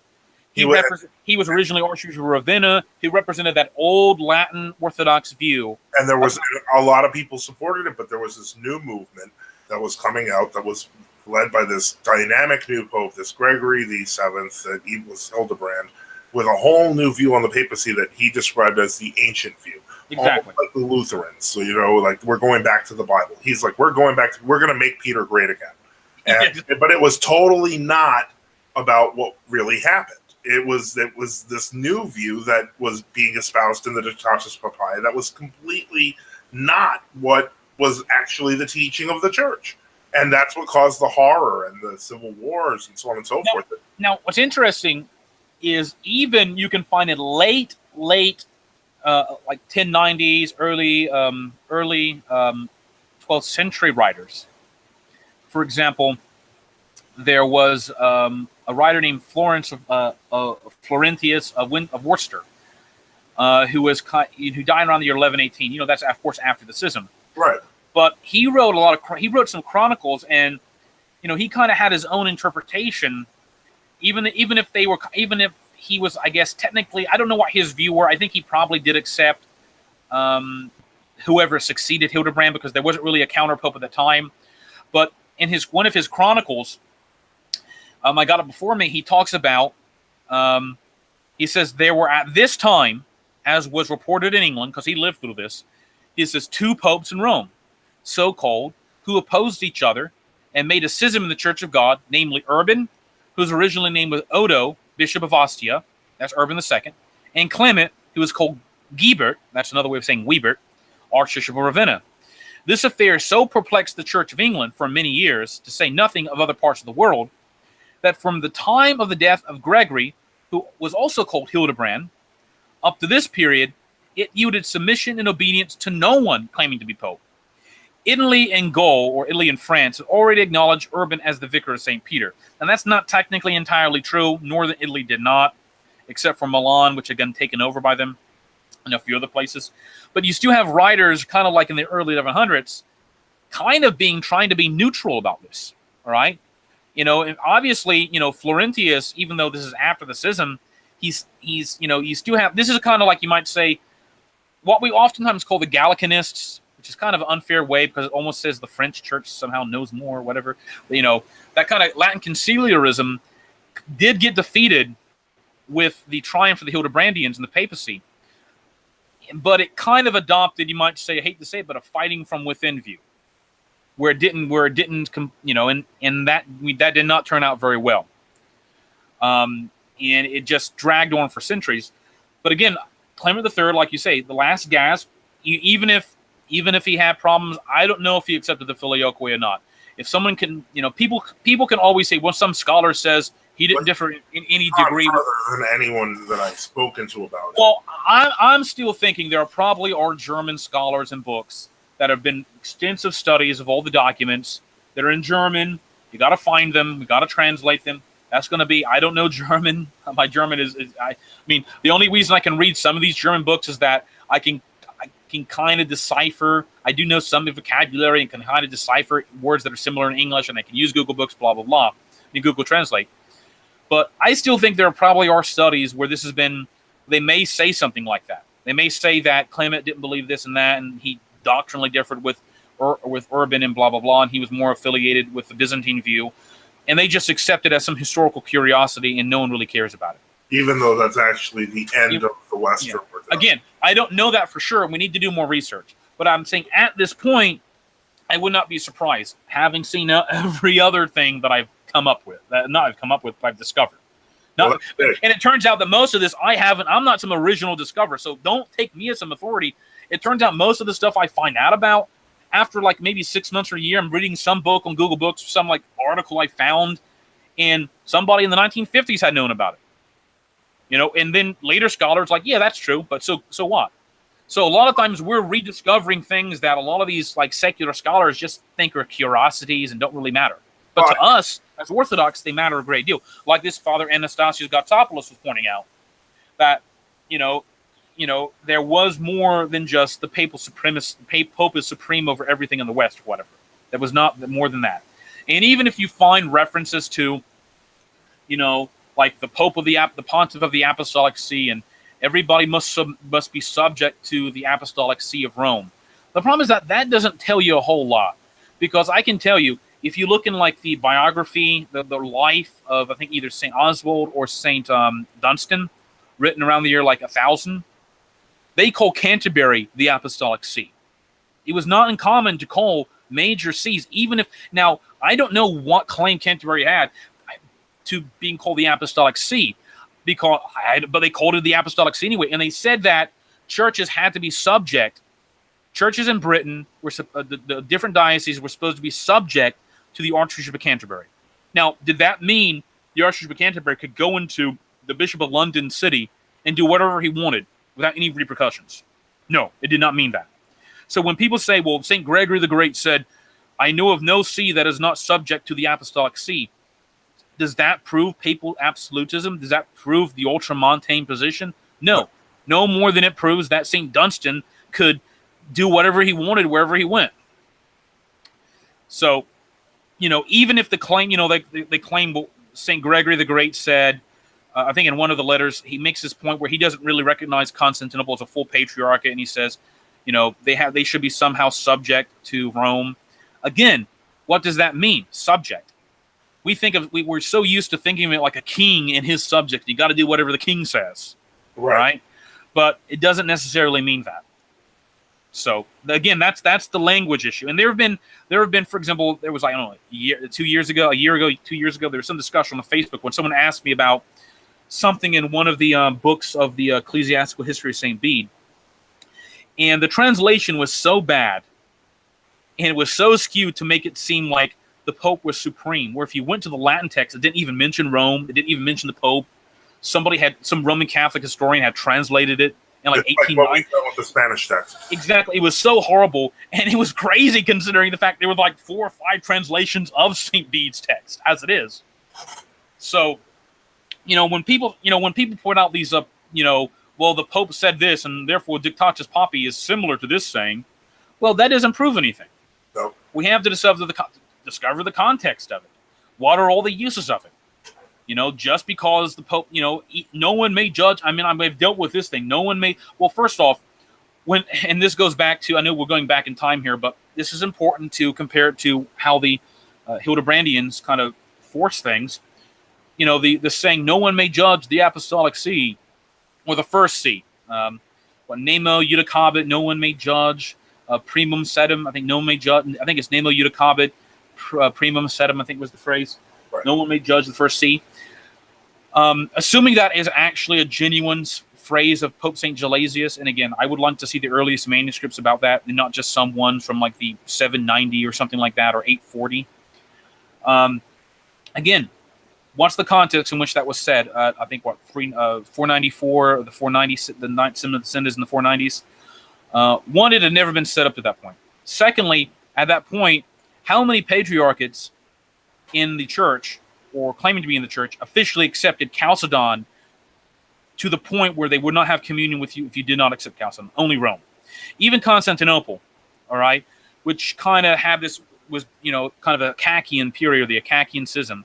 Right. It did have some popes, like St. Macedonius II, and there was this one other saint who were later accepted as saints that did accept Chalcedon, but they didn't quite break communion with. They were in communion with people who were in communion with people that were in communion with people that didn't accept Chalcedon. All right, and you got to think, if the Roman Church in the 490s had been like, well, let's have a council with all the Eastern bishops, you know what would have happened? The Monophysites would have basically deposed the Pope and tried to institute a Monophysite Pope in Rome. So there were, in fact, reasons that the Pope could say no one may judge the first see, because who's going to judge the first? Heretics in the East? So, I mean, that kind of is not quite admitted in it. And again, even if you take it to another logical extreme, what does it mean no one may judge it? Well, what if the Pope's a heretic? What if the Pope's a murderer? What if he's saying, I'm going to abolish all the canons and I'm going to get married and my son is going to be the Pope? All right? Does the Pope have, if the Pope is supreme? Now, I know it's very trendy among modern Roman Catholics to try to say, we've never believed the Pope is supreme in that sense. But that's more of a modern thing. You can go back to, and we have these discussions on different apologetics forums. You can go back to the 1890s, books about moral theology and canon law that were approved by the, Vatican. And they say that the Pope is supreme above canon law. He can do whatever he wants. Yep. And modern Roman Catholics who are disliking all the modernism and the Francis stuff, like, well, that was never the official position, even though that's how everybody interpreted it. All right? Exactly. So, I mean, they're a little late in the argument. All right? They could have argued that. In fact, they are the successors of the people who spent the last 1,000 years destroying anything, even the post-schism, in the post-schism Latin papacy, that could have opposed the excesses and heresies of the papacy. And they did it because they wanted to have the Pope supreme, so-called supreme, and now they got, this Bergoglio thing on their hands. All right, and they're not going to get rid of that. This is the fruition. This is, in fact, what, if you read one of the two English books available of that Dr. Joseph Overbeck wrote, and he talked about Vatican I being the kind of logical conclusion of all these previous 800 years. Okay. And he talks about that, this is, I can tell you where it's going to go. It's going to go to the point where, what if the Pope decides to say he wants to pray with heretics? He wants to pray with Hindus and Muslims. He wants to do this. He wants to do that. And he wants to change the Mass and blah, blah, blah. I'm not sure if he said that, but basically, what if he decides on all this stuff? All right. And he says, Roman Catholics laughed him because in the 1870s, it seemed kind of ridiculous to say, Pius IX or whatever was going to do anything like that. But that's now you got John Paul II kissing the Quran. All right. You got the Buddha statue on top of the tabernacle. You got the, joint prayer services with all the Jews and the Muslims and all that other stuff. One thing, you got the Gaudium Evangeli, whatever that encyclical was, where they basically say that Jews don't need to convert. All right, they have the light of the old covenant or something like that. That's going to lead them. So, they've made their bed. I mean, and ultimately, and this is one of the things that was brought up by Ulrich of Imola. Yes. When he was responding to Hildebrand, and he talked about the sin that would be caused by the enforcement of clerical celibacy, is that he was even referring to the moral state of those advising Hildebrand. And what we're seeing now in the present crisis in the Roman Catholic Church today is ultimately the fulfillment of what he was warning about. Yeah, I mean, he was saying, Ulrich of Imola, he was a bishop of Imola in the mid 1100s, mid 11th century. So people don't know. We'll put his work in the link, his Apology for the Married Clergy. And Ulrich found it ridiculous that sodomite, he pointed out that a lot of these bishops and priests were fornicating, were committing homosexuals and all this other stuff. He says it's ridiculous that they're going to criticize his legitimately married priests when Even they're doing this stuff. Peter Damian. Yeah, exactly. And remember, and the point was that the reply of these people trying to say mandatory celibacy, no married man's allowed to be live with his wife after ordination, have to blah blah blah. He said sorry, I forgot. He said that the ridiculous thing is that these are the people. Well, I've lost my train of thought, but you're right. Go ahead. I'm looking for that one quote. Go ahead. What would you want to say, Father? Well, it's a damning letter, and I'm amazed that it somehow survived. Even through all the Hildebrandian redaction. It probably survived, if I had to guess. I can look up the manuscript history. It probably survived in either an original or a few copies in some library of a monastery, and it got filed away. And then it got later discovered maybe in the Renaissance or the 1500s. Which, in a sense, ironically, could have been something. It could have been an impetus for somebody like a Martin Luther. Well, I mean, I don't really know if he ever read it, but I think it probably. I mean, the problem is that there so much bad stuff had happened by the time you get to the Luther. Yeah. That initially Luther himself, up until like 1527 or so, before the Smalcald articles, Luther kind of did believe in apostolic succession, intercession of the saints. He did kind of believe. In fact, there was a sermon he gave in 1520 where he said, "We believe like the Greeks do." Now, he still believed in the Filioque, but he was kind of this like old Catholic mode, you might say. Right, and then now there obviously were problems, and I think they had to do with not just there were problems with his own personality that kind of he thought he knew better than everybody else, and that led to its own issues, and he kind of in his faith alone stuff was a heresy. Right. But again, the question is, if he's seeing all this bad stuff, he has less impetus to look for a correct solution, which he did. Yeah, I agree. Okay, and I'm looking here. Here's the Ulrich of Imola quote.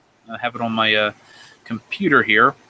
Okay, he says, "And indeed, what can be more foolishly in favor of men and more subject to the divine curse on the fact that some bishops and archdeacons, so deeply plunged in lust, to say adultery, incest, and shame, the very strange intercourse with males," so they're sodomites. So they were engaged. So some of these Hildebrandians were like sodomites. They were not just committing adultery; they were committing incest and whole sexual depravities with men. He says they say that chaste marriage of clerics are repugnant, and they are moved not by desire for due justice, but by disdain for false ones. So, and he says to command them as servants and force them to abstain instead of praying as companions and urging them to, it's ridiculous. And he says to contain themselves. Now the translation is kind of clunky here. It's rough. Yes, it says in fact they accompany this advice to the Tercentine. It is better to associate with many women in secret rather than just one before everyone. So in other words, their view is that, well, as long as you commit these sins in secret, it's better than having a wife. And, that's this argument that, well, at least they don't do it in public, Yeah, and I guess you can say in a certain sense that if the society is to the point where you have to hide it, that's good, but that's going to lead to worse things eventually. All right. Well, but if they're hiding it and it's caused, like he points out that he points out to a letter from St. Gregory that may or may not be found. It's no longer in most of the. It's supposedly in one of the early lives of St. Gregory. Right.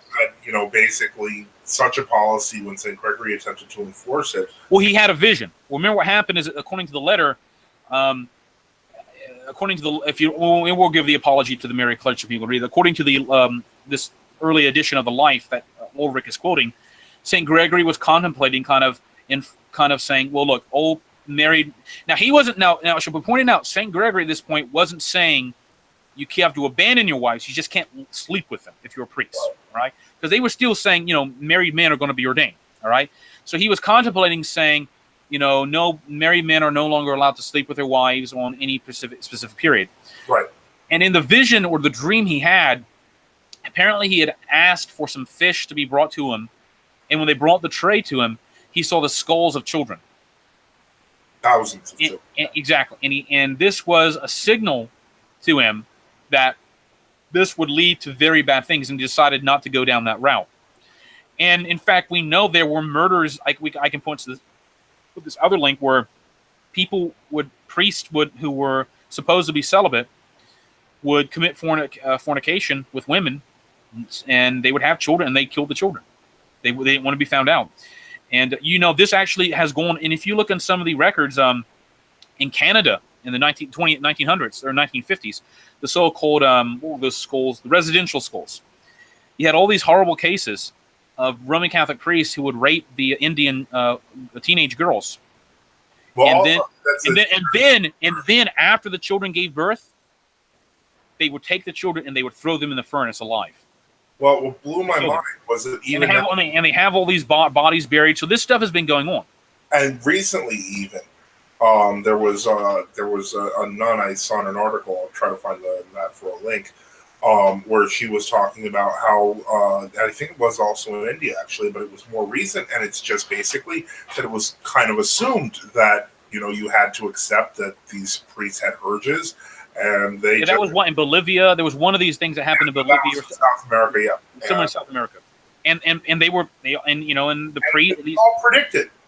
Exactly. Now it should be pointed out here, we're not saying that there's not a place, obviously, for the celibate life vows. That's monasticism. Yeah, monasticism. But not everybody can be a monk. Not everybody is going to be forced to be a monk, and not every priest should be a monk. And that's the validity of Hildebrand's, his teaching. And we should point out again that even the cases where before the Hildebrandian reforms, where people were trying to say, for example, the canons, all right, need to live celibate lives. Well, you can do that with people who are canons, but a canon is kind of more like a monk than not a monk. Right, and they're in a community. And they have to live in community. They technically were allowed to own small amounts of private property, although a lot of saints did not like that.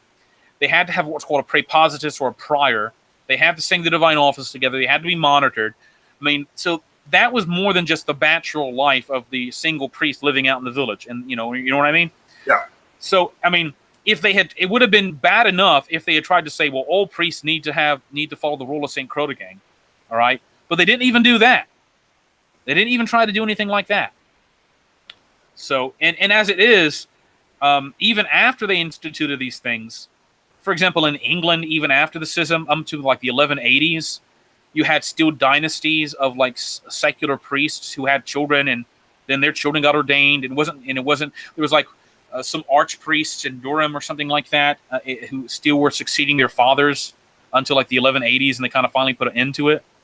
And then once they kind of got rid of it completely, it went underground, and in an attempt to get rid of clerical concubinage, they exploded clerical concubinage. Right, and they created clerical concubinage. An official version of it in the Spanish Barragana system, where they had like common law wives, and the priest's wife and all this other stuff.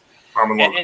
And that's even worse because were they just shacking up with something? I mean, I don't know how they even got married. Do they have some priest secretly doing marriage? They didn't marry at all. Yeah. Now I can tell you what happens in a lot of these areas that like Spain and England and France, was that they did have an idea. I don't mean to get into this whole debate, but up in England, for example, going back to the Anglo-Saxon period, and same thing for the Irish, they did distinguish between what we might call a sacramental marriage and kind of a marriage, kind of a civil marriage of sorts. And what I mean is that in England, and this goes back even to Roman times, if a man and a woman exchanged just saying, "I wish to marry you," and he said, they both said that before witnesses, that was considered by the civil law to be a marriage. People forget this. In England, that wasn't even abolished until like 1740 because they were having so many problems of like 15-year-olds, exchanging vows without even a clergyman or whatever, And so a lot of them, I think, probably did say, well, according to our own cultural customs, this is a marriage, even if it's not sacrament. I mean, that's still not a good thing, because technically, if you're if you're claiming to be in the church and you're doing that and you're not going to the priest because you can't go to the priest, I think it's different if you're outside of the church coming in. You are the priest. Exactly. If you are the priest and you're doing this outside of, after you've been ordained and all the rest, it's just one. If you are the priest, yeah, exactly. So, I mean, and people kind of say, well, they knew a Roman Catholic priest growing up, and I know people who are in their 60s, 70s, and multiple people who grew up in the Roman Catholic Church in the 40s and the 50s. Some I knew in the 30s, and these are honest people, and they say they never saw any of this stuff going on. And I don't doubt there were probably Roman Catholic priests who were not molesting children. All right, but that doesn't mean there was not a very big problem that was still being hid from a lot of people.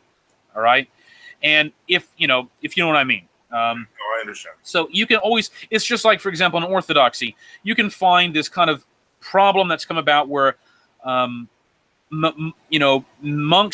hieromonks monks are made parish priests in many instances. All right. It should not be technically, yes, you're right. Now, you can find some of this going back to the 19th century Russia. A lot of it's because a widower priest or something like that. Right. But in the 20th century, it really kind of got out of hand because you had a lot of these Russian priests who were fleeing communism, hieromonks, and they kind of came over to America, and they told a lot of them to go to Jordanville, but some of them didn't want to go to Jordanville. There's a lot of that stuff going on. And it would be unfair to say they're all going to start molesting people. A lot of times they get in trouble with having affairs with women and such, And in fact, I do know some people who were, in various Roman Catholic religious orders in the 50s, and they say they did hear about scandals, but a lot of the times the scandals they heard were some priest ran off with some woman or whatever. Right. And I think that's because some, not all, but some religious orders may have been, they didn't want the gays in their group, if you know what I mean. Right. And so it was much worse in the secular seminaries. But that's kind of the point we're making. Even also, we're in an era of mass communication. And one of the things that we notice, and talking about, because this is a digression, we've totally gone way past. I know, but it's all related to what. Right. Exactly. But here's the thing. Now, because of this era of mass communication, we can see a system of transfers. All these stories that you might have heard about some priest running off with some woman could simply mean that when he admitted his affair, he was transferred to someplace else. Yeah, well, the problem is that in some of these cases, a priest did go with a woman, and he didn't get, and it would be the problem the Roman Catholic, one of the many problems they had in the papism was that, I don't know, beginning in the 19th century or whatever, or before, a little bit before, they kind of stopped doing public deposition trials unless you were really, really bad and you got caught. Right. Publicly, because there was this fear that, well, the Protestants are going to use this, because you can go back to Protestant literature going back to the 18th century, and they do occasionally talk about the priests going after the boys. Yeah. And there even if you want to claim it was like exaggerated by 100, it probably was a bigger, maybe not that bad, but may have been really, really bad. And so they have made a lot of the Roman Catholic hierarchs may have thought, well, we got to keep the judges on. In America, you have like Irish judges and Italian judges, and they're like, well, we're going to. The same thing happens with some other groups too. Latin America. Yeah, exactly. But they're going to keep this secret. The priest gets some kind of slap on the hand. He agreed, and they don't depose him. Well, I'm not. Papism is still a heresy, but I'm saying objectively, if they had wanted to control this, and they're not, and then obviously they need to they need to do a lot of their stuff. But if they wanted to really cared about it, they should have just said, we have to have a public deposition trial, and we need to, but they never wanted to do that because because as soon as people begin to say it's for the good of the church to keep this secret, you know what I mean? And if it's an admitted thing, you know what I mean? Isn't that basically, when you think about it, Ulrich of Amola's original point? Yes, exactly. They were like, well, this is secret. You got to keep it secret, et cetera, and this is not just like some accusation someone issued and, all this. These are cases in which they, knew it was going on and the priest admitted it. Like the one priest who have the girl have an abortion, the Papist priest in the 1980s. So and then like they wrote to Rome about it, and like so it's not even in the and this is so weird because they were defining the Scylla Confession so broadly that even a bunch of clergy can know about it. You know what I mean? Yeah. Because if you committed an abortion, you had to go and you were irregular and you had to stop all this other stuff, and they just said, well, and they kind of swept it under the rug. And what they should have done, if they really were sincere, is they should have said, this is murder. This is if you really want to not be excommunicated, you have to publicly admit to it, and you're going to be deposed. But they have this attitude where I guess all of them, what it probably could have been, that not just they wanted to kind of protect the church, so-called. There was a saying I read several years ago, and I can't remember, it was some book.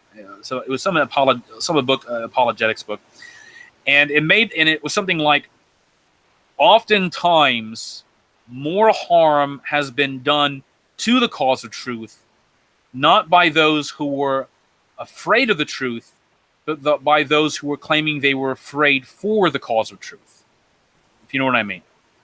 So the concept is they were claiming they were afraid the church was going to be made look bad, or papacism is not the church, what they thought. But they ended up doing far more damage by just letting it build up.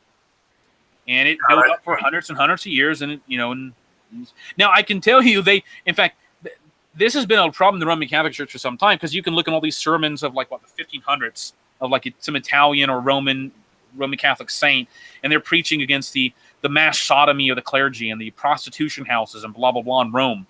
Right. And they're like, this needs to stop, and we know you do this, but you need to stop it, But apparently they're not going to depose anybody, even though they could raid the prostitution houses and pull 50 priests out of there in the act. They're not going to do it. They still weren't going to do anything about it, because they created this atmosphere. They created the atmosphere in papism where, when they say that, and this is something often Orthodox fall into, when people say the church, they mean the hierarchy. They mean the clergy. The hierarchy is part of the church, and it is the teaching authority of the church, and it dispenses the holy mysteries and ordinations. But the laity are part of the church as well. I'm not trying to promote the laity control, democracy or something like that. But you even have, these last gasp of Latin conciliarism that was kind of trying to fight a losing battle after the schism, where they would say, that, the king, he is a member of the church and he has the right to speak, and the hierarchy has this job, but that doesn't mean we have to do that. The hierarchy can teach evil.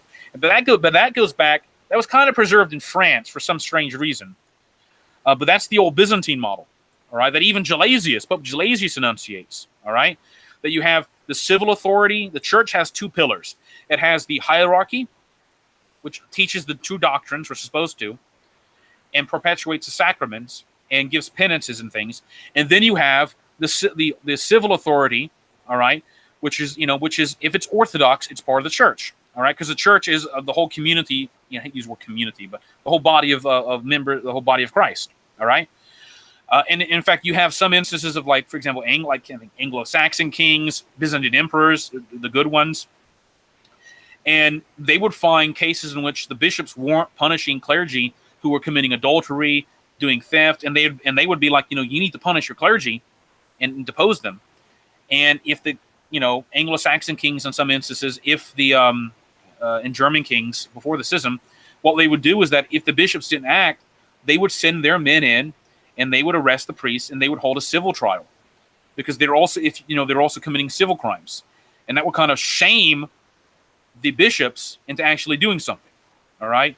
Now later, that whole thing got distorted during the 12th century after the schism by Thomas Becket. You have this one priest, I think, who committed adultery, and he murdered somebody, and then the hierarchy was trying to protect him, and the Roman Catholics were saying, well, he's got to be tried by a church court, which is okay in theory, all right, but they really weren't doing anything. He had raped a woman, there's got to be some punishment for that, all right, just besides deposition, because if you're deposed, you become a layman, then the king's going to have a hold of you.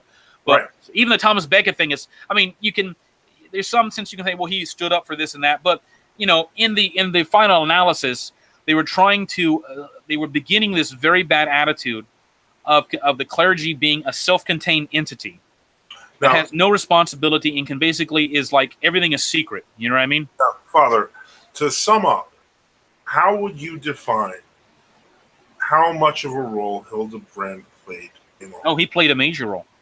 If there had been no Hildebrand, I don't know what is this. A lot of this is, we can say a lot of this is counterfactual, because what am I going to say? At this point of the information, that everything would have been fine and the West would have completely come back to orthodoxy. I don't know that for certain. All right, but I can say Hildebrand didn't help. He didn't help by the Dictatus Papae. He didn't help by promoting the Pseudo-Isidorian decretals. He didn't help by destroying married clergy, destroying the authority of the local metropolitans. All right, he and his successors didn't help by constantly condemning the Orthodox Church as schismatic and all the rest. And the Western ones, and the West the Western Latin bishops who didn't follow him, that did not set a good precedent for the West, because you can always find cases of Western bishops after the schism that were more and more friendly to the Orthodox Church, and maybe they would get in some kind of debate with an Orthodox bishop, and they were honest, and they might think you got some good points here, but they were always going to be held back by the remnant of the Hildebrandian thought. All right, and if you have, for example, the Council of Fiera Florence, you have this one case where St. Mark of Ephesus was allowed, on the few occasions where he was allowed to speak as he should have speak, because they did all these weird procedural things where the emperor didn't allow him to speak. He ran out of time. They kind of, if you control the debate format, you can really mess somebody up. If you don't give equal time. Where St. Mark was allowed to give this masterful exposition of the canons and the decrees and the dogmas and the conciliar understanding of the church of the 7 ecumenical councils.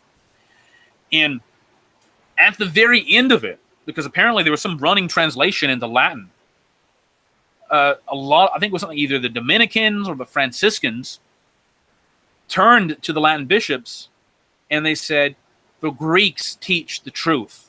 They teach more truly and better than we teach. Now that's interesting.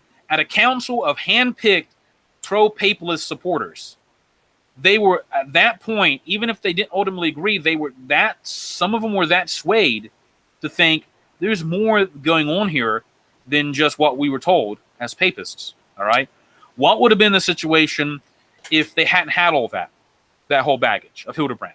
Do you see my point? Yeah. So, I mean, there still would have been a lot to work out, but I can tell you this: look at what happened in the Protestant Revolt / Reformation. You had, people say, well, because they were using the filioque in many places in the 11th century and then in the 12th century and such, and then even earlier in the 10th century in some places, because they were doing that, it was just too much for them to give up. Even if there hadn't been a papacy, they were never going to give this up. They were never going to give that up. Well, I think that's a wrong way of thinking of it, because look at what happened even in the Protestant Reformation, where people rejected far more than they would have had to reject if they had become Western Rite Orthodox, all right? Where they rejected apostolic succession. They rejected the sacrament of confirmation as a true, or chrismation as a real sacrament, like the Lutherans did. They rejected the veneration of images, all right? They rejected relics. They rejected they threw the baby out with the bathwater. It got to the point where, and plus you had people in the 10th, 11th century that every now and again you had all these Cathar and Gnostic heresies that would come about, So, it's a little bit much, I know, for people to say, well, just because Hildebrand hadn't been there, we don't know, they still would have had all these problems. Yeah, they would have had problems, but there wouldn't have been some overarching figure trying to say, well, you got to do whatever I say, and if you don't, and blah, blah, blah. In other words, there wasn't anyone who created a system until exactly. It was more, you might say, a kind of, yes, in a certain sense, you can say it was a chaotic mess. But to be honest, a chaotic mess is much better than a chaotic mess that's not officially in schism from the church is much better than an orderly system that is in schism and heresy from the church. All right? I'd much rather have quibbling bishops and metropolitans who haven't knowingly rejected the faith, than a systemized, orderly system where everybody can say we're all in communion, but they'll all be heretics and schismatics. What's the good of that? And I think with that point, Father, I think definitely we've covered ground in the second section.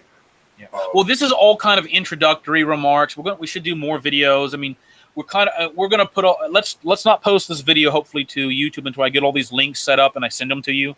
Okay. All right. That way, I do want to put it on the apologetics. Well, let me get all the stuff. Let me get all the links. All right, to everything we've mentioned. Can we do that first before we put it on the apologetics forum?